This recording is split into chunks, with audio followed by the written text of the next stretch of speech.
Assalamualaikum warahmatullahi wabarakatuh. Hari ini saya dan kelompok saya akan menjelaskan sistem penerangan. Kelompok saya sendiri terdiri dari Andika Putra, Ahmad Farureza, dan saya sendiri Sufriyat Najaya. Yang pertama, ada definisi sistem penerangan. Sistem penerangan adalah instalasi dari berbagai rangkaian penerangan pada kendaraan atau semua sistem kelistrikan pada bodi kendaraan yang bertujuan untuk menjamin keamanan dan kenikmatan saat berkendara. Selanjutnya ada fungsi sistem penerangan, yaitu fungsinya sebagai penerangan pada kendaraan untuk memberikan tanda-tanda kepada pengendara lain. Misalnya pada saat membelok maupun akan berhenti, sehingga pengendara lain akan mengetahuinya. Selain itu, juga untuk memberikan indikator pada pengendara. Contohnya, lampu tanda belok kanan atau kiri sudah menyala, kondisi bahan bakar masih banyak atau sudah habis, dan lain-lain.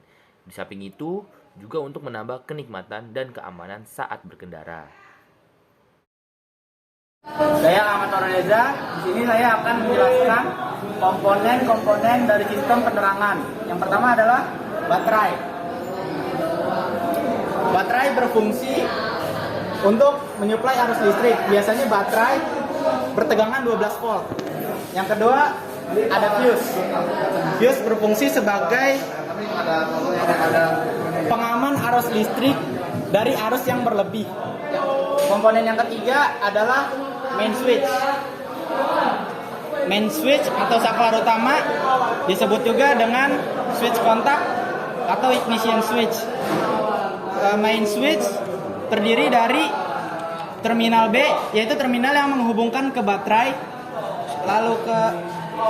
lalu ACC, terminal yang menghubungkan ke aksesoris, lalu ke IG, yaitu terminal yang menghubungkan ke ignition atau pengapian, lalu ke ST, yaitu terminal yang menghubungkan ke motor starter. Komponen yang keempat yaitu kabel. Kabel berfungsi untuk menghubungkan rangkaian dan mengalirkan arus listrik. Yang keenam adalah flasher. Flasher berfungsi untuk mengedipkan lampu sein dan lampu hazard secara interval. Flasher ada dua jenis. Yang pertama, flasher elektronik, yaitu flasher yang terbuat dari elektronik atau semikonduktor. Yang kedua adalah flasher bimetal, yaitu flasher yang terbuat dari bimetal. Komponen yang ke-7 adalah massa. Massa adalah keseluruhan bodi mobil yang berfungsi untuk menghubungkan antar komponen dengan terminal negatif baterai. Apa itu saklar kombinasi? Saklar kombinasi adalah saklar elektronik yang berfungsi untuk mengontrol beberapa fungsi dalam kendaraan, seperti lampu sorot jauh, lampu sorot dekat, lampu fog lamp, lampu sein, terus wiper dan washer, klakson, dan lain-lain. Biasanya saklar kombinasi terletak pada sisi kiri kolom pengemudi agar mudah untuk diakses.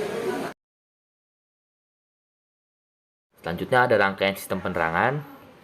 Yang pertama, lampu kepala. Komponen lampu kepala sendiri terdiri dari baterai, fuse, harness, main switch, combination switch, relay, dan high beam. Untuk cara kerjanya ada dua, yaitu saat lampu dekat dan lampu jauh. Saat lampu dekat tuh pertama-tama baterai mengalir ke fuse IG, kemudian mengalir ke saklar IG, kemudian mengalir ke saklar kombinasi lampu dekat 56A dan menuju ke relay lampu dekat 85 dan menuju relay lampu dekat 86 dan ke massa.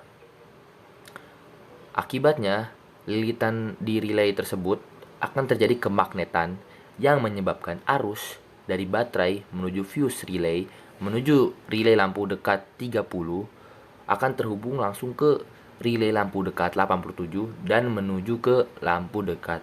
Akibatnya, lampu dekat akan menyala terang.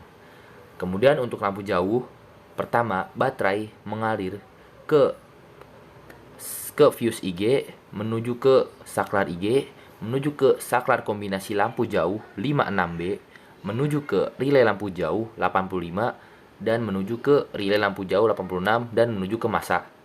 Akibatnya, kumparannya akan terjadi kemagnetan yang mengakibatkan arus dari baterai menuju fuse relay, menuju relay lampu jauh 30 akan langsung terhubung ke relay lampu jauh 87 dan menuju ke lampu jauh dan mengakibatkan lampu jauh menyala terang. Selanjutnya lampu sen. Komponen lampu sen terdiri dari baterai, fuse, relay, saklar lampu sen, dan flasher.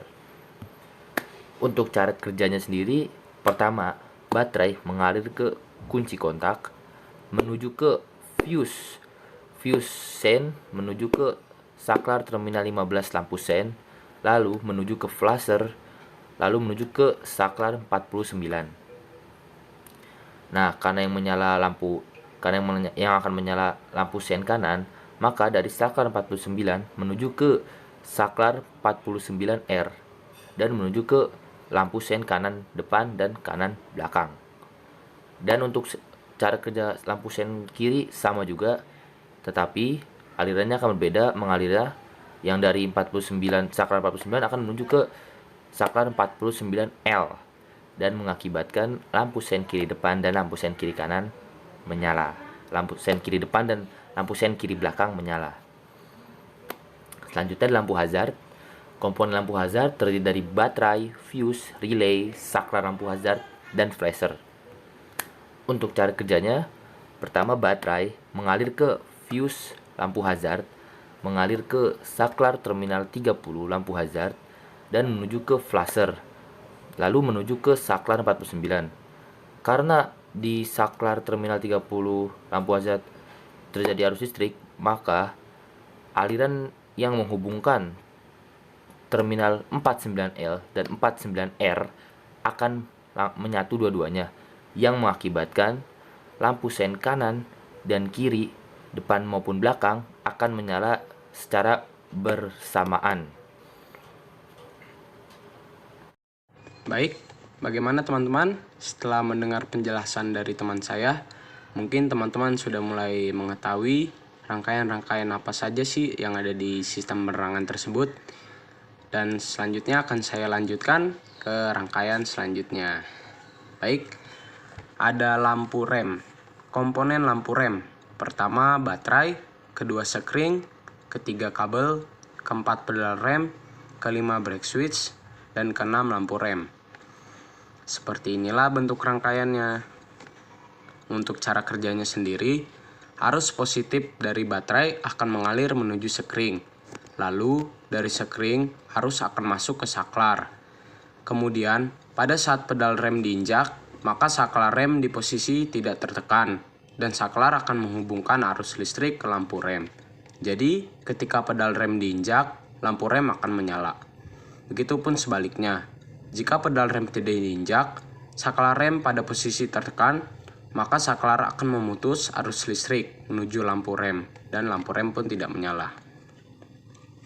Selanjutnya adalah rangkaian lampu mundur. Untuk komponen-komponen pada lampu mundur, ada baterai, ada fuse, ignition switch, atau kunci kontak, ada backup light, switch, dan kelima bolam lampu mundur.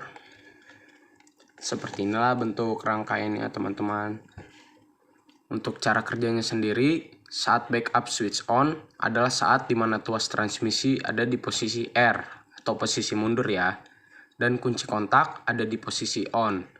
Ketika kondisi ini terjadi, maka arus listrik dari baterai akan mengalir di dalam rangkaian lampu mundur. Listrik akan mengalir mulai dari baterai ke kunci kontak, ke sekring, ke saklar lampu mundur, lalu bolam lampu mundur, dan akhirnya ke ground atau massa. Saat aliran listrik mengalir, inilah maka bolam lampu mundur akan menyala. Selanjutnya adalah rangkaian lampu kabut. Untuk komponen pada lampu kabut ada baterai, fuse, saklar, relay, dan lampu kabut.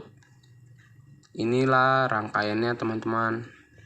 Oke, sebelum saya menjelaskan lampu kabut, saya akan menjelaskan sedikit teori singkatnya. Fog lamp atau lampu kabut bekerja dengan cara yang juga cukup sederhana, seperti rangkaian-rangkaian kelistrikan yang lain.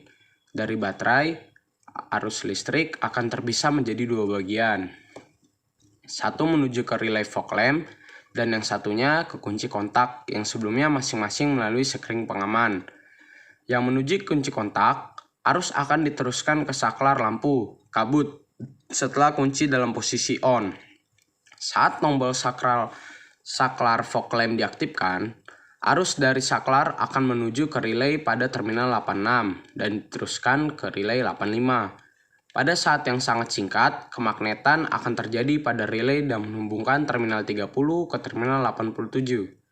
Ingat, arus dari baterai salah satunya masuk ke relay, yakni terminal 30. Sehingga saat terminal 30 terhubung dengan terminal 87, maka arus akan segera mengalir ke terminal 87. Setelah arus masuk ke terminal 87, maka arus akan diteruskan ke kedua lampu fog lamp kanan dan kiri, dan lampu kabut keduanya menyala bersamaan. Seperti itu. Lalu kita menuju ke analisa gangguan pada sistem penerangan. Yang A, sumber tegangan berkurang, penyebabnya habis dan drop tegangan. Lalu B, open circuit, penyebabnya ada kabel terputus atau sambungannya kendor. Yang C, ada overload, penyebabnya pemakaian daya yang berlebihan atau konsleting. Yang D, ada komponen rusak. Dan E, kesalahan rangkaian. Dan untuk mendeteksi gangguan di samping dengan cara yang pertama mengetes menggunakan avometer. Yang kedua mengetes lampu penerangan lewat test light. Sekian presentasi dari kelompok kami. Bila ada kesalahan mohon dimaafkan. Terima kasih teman-teman.